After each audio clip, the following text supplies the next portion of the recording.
Richard, Yeah, Austin? you know you love Lord of the Rings. Maybe. Just a little bit? Maybe. I don't know. What could give you that impression? I don't know.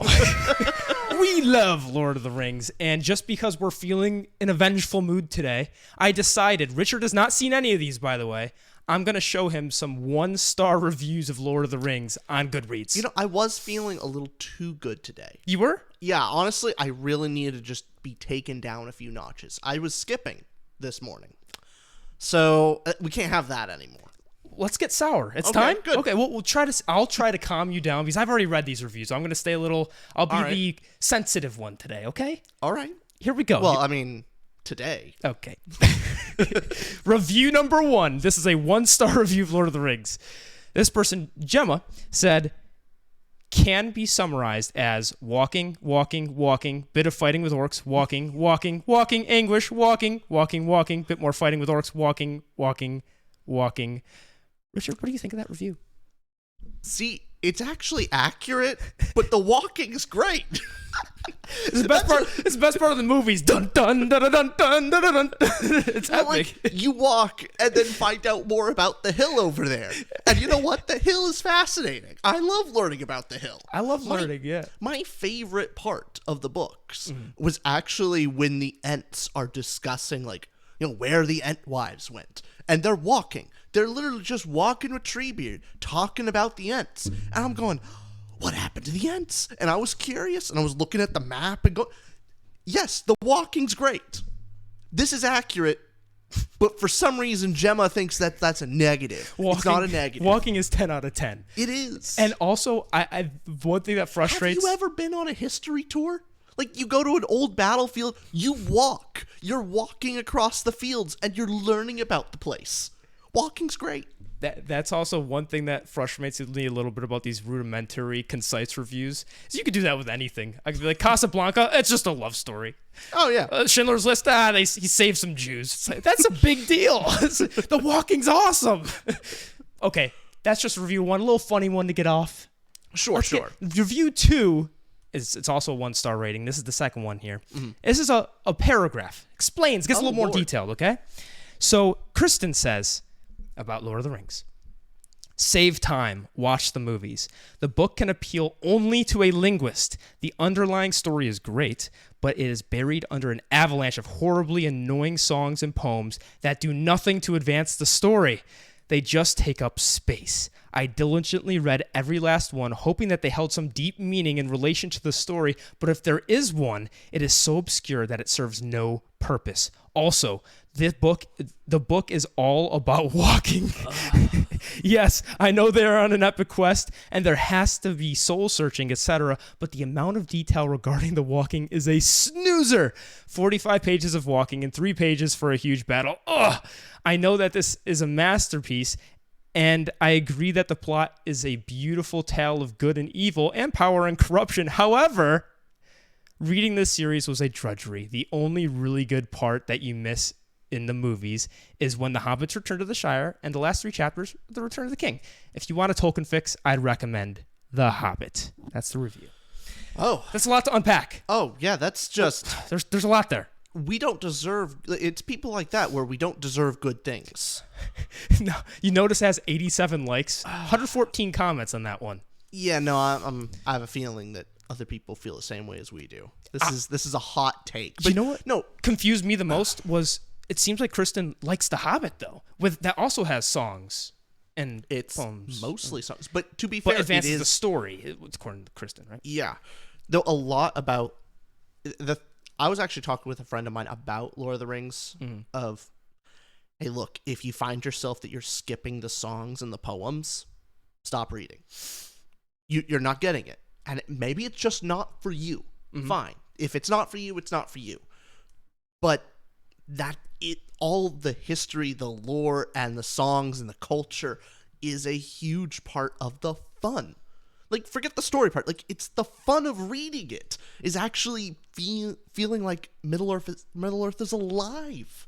That's the great fun of it. You actually get to hear all the drinking songs, and when the hobbits are in Mordor, when they're actually sharing their drinking songs with place, or when Pippin shares his song with the king. That is all a part of the journey. Is it makes the world feel alive. That's the whole point. It's the most realized fantasy world for that reason specifically.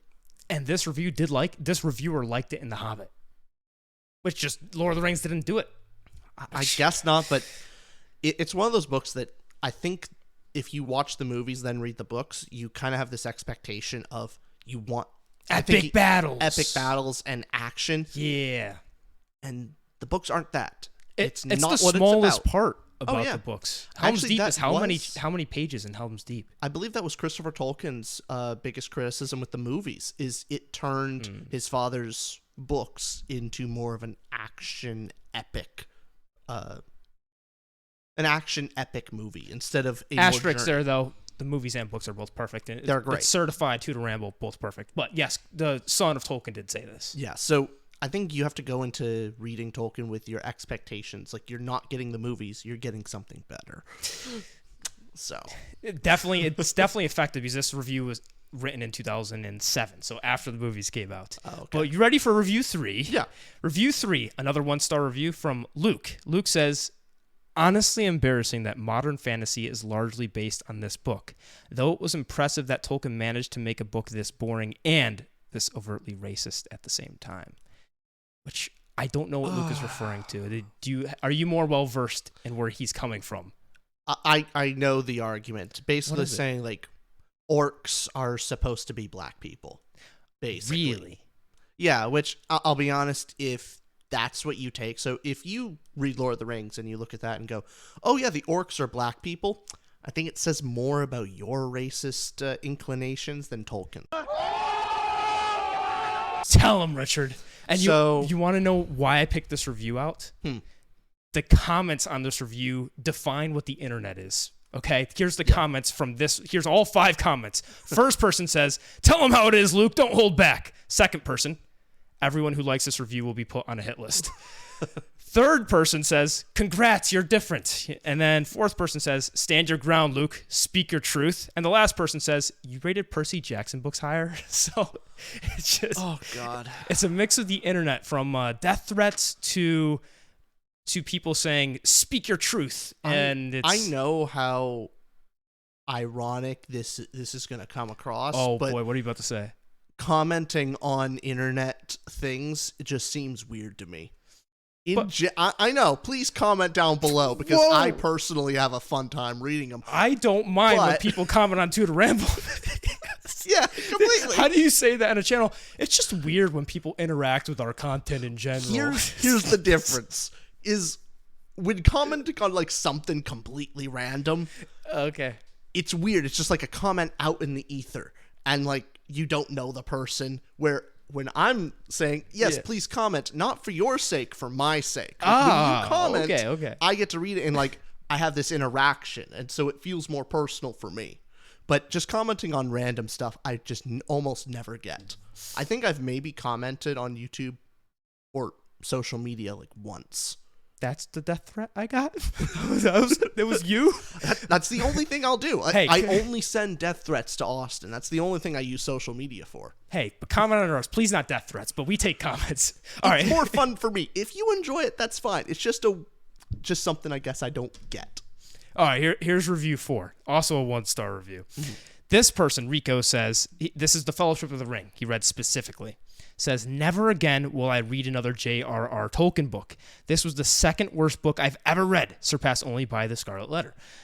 It's explicitive, Tom Bombadil and the horse he rode in on.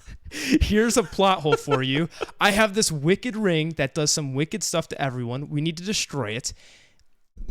It's way too hard to do this, and it's going to rock the ring bearer's explicitive if he does this, or we can give it to Tom effing Bombadil and let him destroy it, as it has no effect on his stupid ADHD having moronic brain. But no, we'll choose to create an epic story despite this. Horrible. Did I enjoy it? No. Would I recommend it? Only to my enemy.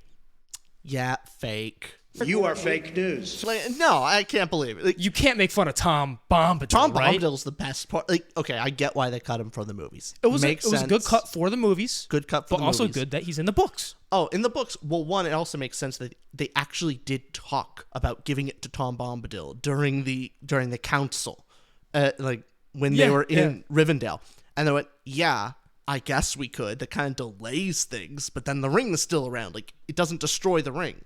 It just keeps it there for Sauron to take over the. Yeah, he'll take over everything but Tom Bombadil's Plus, place. how do you not like Tom Bombadillo? It's just- that one treads the line of was he serious? I think. Oh, I know. I think he was. Tom Bombadil is just such the Lovable. whimsy. The whimsy from him just gives such a. It's such a fun thing to like think back on when you're in the darker depths of the world, and then you think about Tom Bombadil. Wasn't there the line at the end with Gandalf that as he's going back, he's gonna go Tom. Visit Tom Bombadil real quick. Yeah. He's mentioned basically twice in the series. Well, the fun thing about him is Tom Bombadil gets better and better in hindsight. Because when you first read the book, you go, "Oh, this is weird. This is a weird character," and you think, "Oh, maybe there are other weird characters like this in the story." There really aren't. And then you see like the ring, and you think, "Oh, okay, yeah, the ring's pretty powerful." You don't know too much when you start reading it, and Tom Bombadil, it's nothing to him, and so you go, "Oh, that's weird," but it doesn't seem too bad. You get by the end of the series, you go, "Wait a minute." You realize how powerful the ring is and that Tom Bombadil wasn't affected. And then you realize just all these different things in the world. And you realize in hindsight how fascinating and weird Tom is. Yeah. That's the most fun of it, because you don't realize how much of a badass he is until the end. You go on this whole epic journey realizing how powerful first the ring is introduced as very powerful, and it only gets even more hyped up by the time they get to Mount Doom, and you look back and go, wait, wasn't there a Tom back in chapter 4 or something? It's like meeting God in the beginning and then not realizing it till the end of, wait a minute, we met like the God of this world right at the beginning. I love it. Tom Bombadil was great. All right, here's the next review. Also another 1 star. Chris says the first 100 pages of Fellowship are great. The last 100 pages of Return of the King are also great. The 1,000 pages in between are the goddamn worst. Now, oh God, is this another walking complaint? You think that people don't like the walking? I just don't think people have patience. People don't like journeys. Well, it's something if people want action, they want energy right now. Everything has to have a purpose for the moving plot every second, and that is good sometimes, and definitely probably easier than trying to create a more living world. Because trying to make a living world interesting that you want to explore, way harder than making just an exciting plot. An exciting plot is already hard to do. It's difficult to do that. It's even harder to make a world you just want to spend time in. How about making your own languages? Yeah, no, it's about something you get absorbed reinventing in. what fantasy is alone, creating epic fantasy. Honestly, it makes me feel like when I watched Wednesday, the Addams Family show With Jenna Ortega. I have not seen it yet, but basic thing is people's expectations can really affect how they feel about something. I knew going in that, hey, this is a teen romance drama type show with a little bit of mystery kicked in. It's not the Addams Family show I know, like I remember. I went in with that expectation, and it's fine. It's fine. You have to accept for what it's actually going for and to treat it as such. If I went into that going, oh, it isn't what I remember, you're going to be disappointed because you had different expectations. You make yourself disappointed. So, same thing with this. Good thoughts. Richard, you know what? You're not too bad at this. All right, here's the next 1-star review. This one is a paragraph long, and I'm really curious what you have to say, okay? Okay. So Beth says, I grew up watching and loving the Lord of the Rings movies, and I read the books a long time ago. So I decided to pick them up and read them again. Look, I appreciate that it is a seminal work of fantasy and highly respected, but I just don't like it. I get so bogged down in the extensive world building, history, and poetry. I can appreciate heavy use of description, but I could barely make it through the book. In thinking about why I don't like reading Lord of the Rings, even though I can respect the writing and genius behind it, I realize that everyone appreciates different things about literature. The people who love Lord of the Rings appreciate the world building and the language, but I don't gravitate towards these things when I read. What I appreciate about literature is character exploration, and unfortunately I can't get behind Tolkien's character development. The characters, at least in the first book of the trilogy, are too perfect and one-dimensional. In my opinion, Tolkien sacrificed deep, multi-layered characters for a fully realized world with its own history and culture. And that's fine, but I just can't get behind it. I know it's sacrilege, but I think the movies are better. I was actually in agreement with her up until the last part. Last sentence or just last part there? The last part about Last the part? characters. Mm. One, the characters do have flaws. Some of them clearly don't, but they serve a role. So, Aragorn, in the books, not the movies. In the movies, they give him more of a character flaw and things to overcome. In the books, yeah, he doesn't really have a character flaw. It's why he's not the protagonist of the story. It would be a boring story if he was the protagonist. He's supposed to be in the background. He's epic and awesome. But yeah, you're not there for his character journey. You're there for Frodo's. And for Merry and Pippin. You're there for the Hobbit's character journey. And it culminates like... Hey, Boromir has a great character journey too. But you're there for the Hobbits. And they change a lot over the whole thing. You don't notice it when you're with these larger-than-life people in the War for the Ring.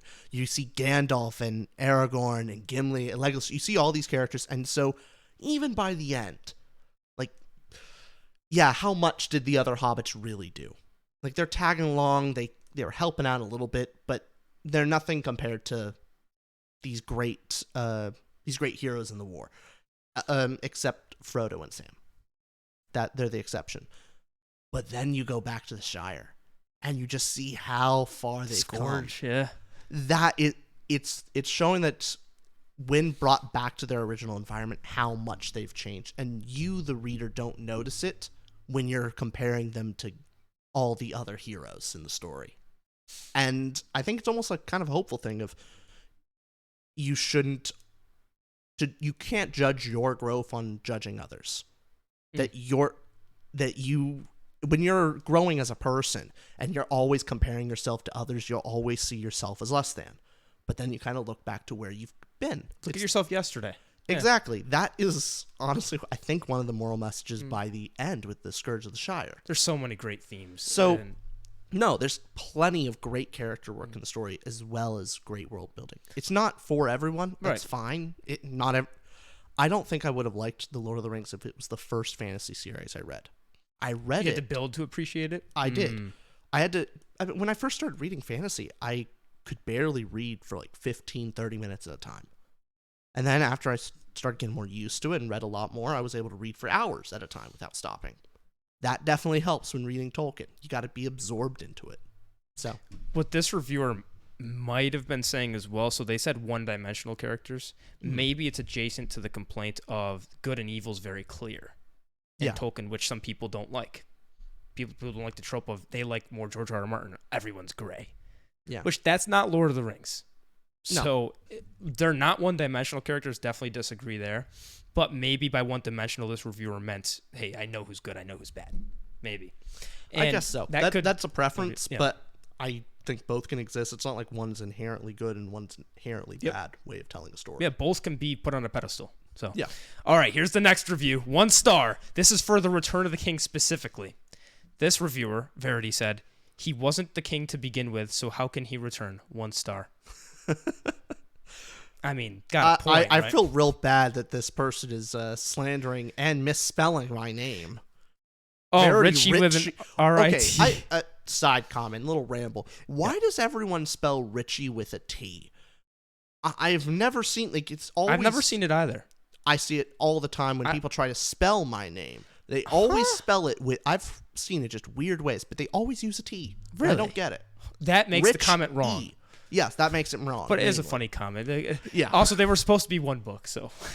All right, here's the next review. This is Review. Also, to mainly correct it, is there was no king. There was only the regent, the steward of the king. The whole Return of the King is the office. The office was not there. It's not Aragorn specifically. Because it was Denethor, right? No, because Denethor was not a king. Yeah, he was the steward. Yeah, yeah. And so the Return of the King is the return of the office of the king, which is Aragorn. Nice. So, all right, I've got this Roasted. is a you got the defense ready. You had transcripts. This is a great review, by the way. You ready for this one? Okay. This review, we've got two more. Okay. So this one is by Deb, and Deb is referring to this. She just read The Two Towers. Okay. Book 2. Book 3, if you include The Hobbit, but yeah. Book 3 and 4, technically, if you break them down. If you break them down into it, if you keep the camera rolling. Look, anyways, I don't think that's too niche of a joke. We'll see what gets it. Okay, Deb says, 1 star. This book is written for someone highly knowledgeable in technology and fantasy terms. The author made it very confusing. To say the least, I was very disappointed and got to where I quit.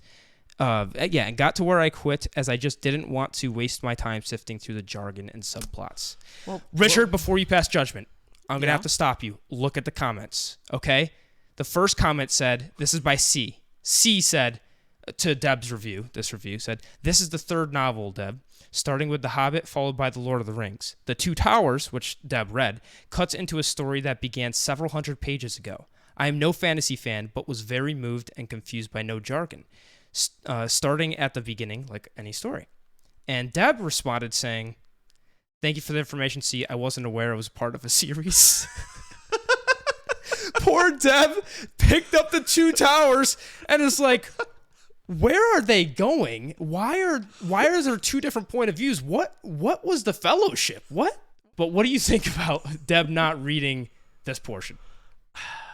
Honestly, bless your heart, Deb. Deb, what a I was gonna insult your intelligence and just go really hard into just maybe you're just not smart enough. You're not good enough to read Tolkien. Poor Deb. Ultimately, you know what? I could make the same mistake. It's fine. I just want to hug Deb. All right, and here's the last review, folks. All right. The very last review, 1 star. Stupid.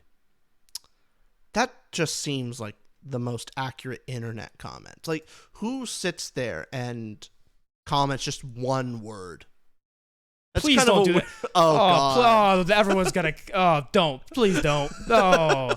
Only I can say that to you. To be fair, it's actually kind of funny. Like everyone, and honestly, it's the best. It's the best comeback when someone has this best argument, all these accurate points, and you just look at them and go, "Dumb, dumb," and it works. Stupid. Because it shows you your argument was so bad they don't even want to give a good response. Well, no, it's just throwing your argument at a brick wall. It means nothing. If you gave me a passionate speech for hours and then I just said no good, stupid, it just shows you I don't acknowledge you. It's kind of like how when you text me a big long list of ideas and I just text back K. It's a great response. It really is, because I'm going, does he, are we friends still? Like, what's going on here? The answer's no. Well, that's been Tutor Ramble, folks. Please give a like, give a comment that doesn't say stupid. And also, if you want to support us, we have a Patreon where we read books monthly with people. We watch movies. We have game nights. It's a lot of fun. The one flaw, you have to hang out with Richard. Some say it's a burden that many people are happy to carry. Let's outro that, Richard. This has been Tutor Ramble. You got to click the button. All right. Bye, y'all. Bye, everybody.